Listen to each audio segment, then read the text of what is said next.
Thank you for being here. This is Mayor Eddie Moran. I want to start off by saying that I am truly grateful to the hardworking police officers in the Reading Police Department, especially the investigating unit led by our Chief of Police, Rich Ternelli, who's going to be talking to you in a few minutes with a few details.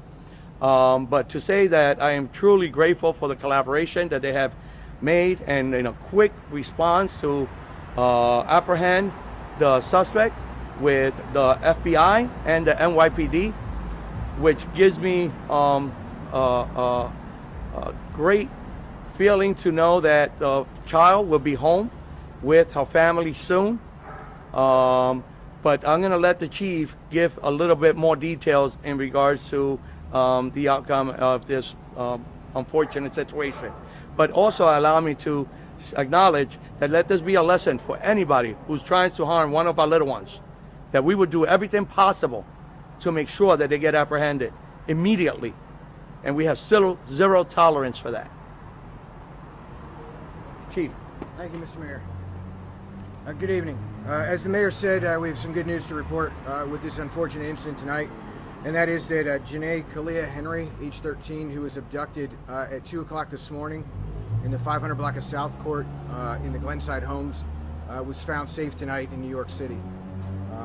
Earlier in the afternoon, we located the suspect in the case, Dwayne Taylor, age 47, in Brooklyn with assistance from the NYPD and the FBI.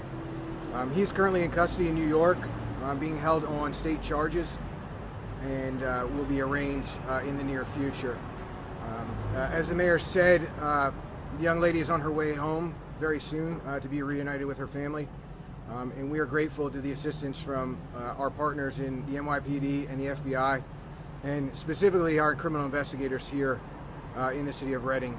They've been working tirelessly, all hands on deck, since this was reported to us this morning, to make sure that we safely recovered this young lady and that the person who kidnapped her was arrested and will be brought to justice. Thank you. I'm sorry, did you say where he was from? I couldn't hear. He was found in New York City. Where he's from? Where he's from? Is he from Reading? Is he a Reading guy? We're still trying to verify that because we have multiple addresses for him at this point. Was he? Did this young lady know him? Was he a family member? Was he a relative? Was he someone who was known to Yeah, we believe there was some connection.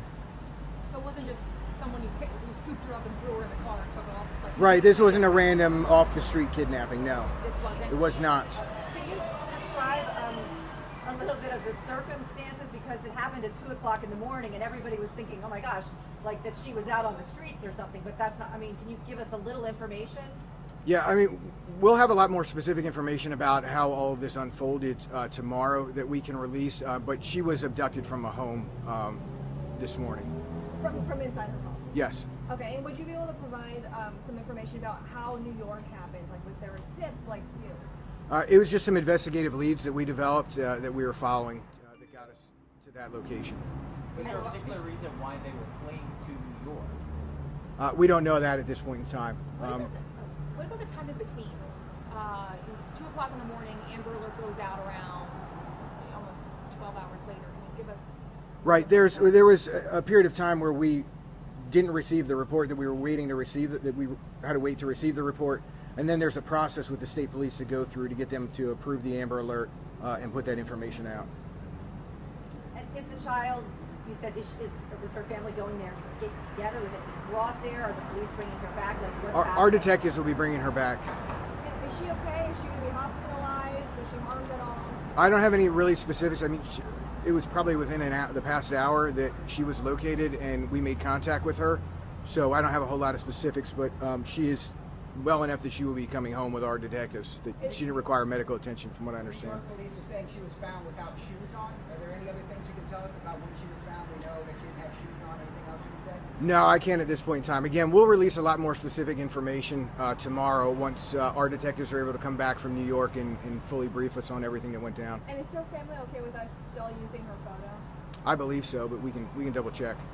What would you say to the people who are watching this who are maybe on edge from their neighborhood? This wasn't a random thing. Can you kind of... Correct. Yeah, we don't believe that this is a random kidnapping. We believe this individual was kidnapped by someone that she may have known or had known her. The neighborhood is safe. There is no danger to the public, and this individual is in custody, and he's going to remain in custody.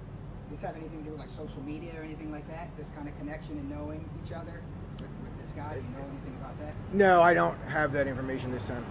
And are detectives dropping her off at her house, or where's this reunion happening? We haven't sorted those details out yet. If she was taken from her home, is there intent to bring her back to that home? Is there any kind of safety risk in doing so? Again, we're still, our officers are still up in New York meeting with her, and we're discussing things with the family, so I don't even have the details of that yet. And speaking of the family, was she with parents or just guardians at the time? At the time of the kidnapping? Yes.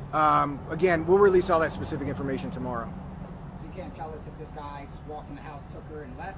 Like, it's obviously everybody wants to know kind of some of the circumstance of a girl's inside the house and somebody... Right, and again, we'll release that information tomorrow. Again, the important thing tonight is she's safe, the neighborhood is safe, the community is safe, and this individual is in custody up in New York. Any details on Thank the you. charges that this gentleman is facing? Those charges, I believe, were approved by our district attorney's office. I don't have the specific charges yet at this point in time. The detective who filed them and got them approved is actually up in New York right now. Okay, thank you. Thank you all. I believe this is Spanish media. If they'd like to talk to me in Spanish, I'll be more than happy to do so. And you Can can I stay just with ask me. you where specifically in New York? Was it Brooklyn? We took him into custody in Brooklyn. I don't have, again, all the details of where she was located yet. Now, as you can see from that news clip, right, finding this beautiful young lady was a collaborative effort from the Reading, Pennsylvania Police Department and the New York Police Department, okay? This young lady was kidnapped by her mother's former dating partner. He was like a brief boyfriend. The mother met him, the mother met him online, and she only dated him for a couple of months from what I read. And he broke into their home, and kidnapped her. Now, only God knows what he could have been kidnapping her for. And when I say that, I just mean that he knows exactly what he was going to do to her. And it's just really sad because you fucking mammy bitches, you're so desperate. You're thirsty as fuck. You always gotta have some damn penis in your mouth, to the point where you're getting your daughters kidnapped. Now, unfortunately, you know, obviously her mother is a fucking mammy. And I'm pretty sure 9 times out of 10, this dude is a black dude. They are returning her back to her home. She was found safely. But it just really sucks because a lot of black girls are going through this. And it's like, I don't understand what it is with you dumb, dizzy bitches. You're so desperate. It's so sad. Like, it really is. I had to take a break because of things like this. Like, y'all just be putting y'all children at risk, putting yourself at risk. You don't care who is at risk. It's just as long as you get that cane.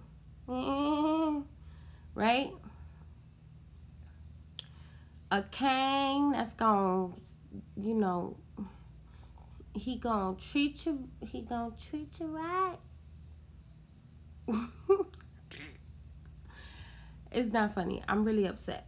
Here's the thing. This is too much of a reality for many black girls. It's just sickening. And I'm really thankful that she is still alive, okay? Because I remember a case that I followed very closely. Very, very closely when it occurred. It was Latanya Janelle Carwell. If y'all all remember that case, unfortunately, her story did not end so luckily. They were able to locate her body. That story just really, that story is kind of what like really also sent me on my journey, and what has me like here now speaking with you all. There were a lot of defining moments in my life where I wanted to speak on how little protection Black women and girls truly get. And this case right here that I'm giving you, this young Miss Janae Kalia Henry is a prime example. And unfortunately, she doesn't have any other guardians, so she has to go back with her mother. Obviously, that's her primary, you know, guardian. They're gonna put you back in the home with your mom, but I just don't think that the mother's judgment is really sound enough, because who's to say that this wasn't all set up? I mean, it's just really quite tragic. I don't want to speculate, but it makes you think, it makes you wonder, because you bitches are raggedy as hell. Like, y'all fucking raggedy for real. I just it wasn't a stranger. It wasn't some creep off the street. It wasn't some, you know, it was a dude that her mother picked up online. And I think I've shared other cases like this here on the channel, even though it was probably just a news clip. However, that's really all I want to say. I really just wish that y'all would protect your girls. Protect your girls. Like, you know nobody else is going to do it. Y'all know these niggly booms ain't doing it. Y'all know these niggas ain't doing it. Okay? Y'all know that what the chances are out here, and y'all still want to keep trying it. You look dumb. You look dumb, because every time you turn around, you're either on the news for your mammy bullshit, or you're in trouble. And this is the exact situation why we have criminals and murderers running around. And I'm going to come back and also talk about how Kamala Harris, your Black VP, yeah, she's, I'll talk about it. But look, please keep these niggas out your houses.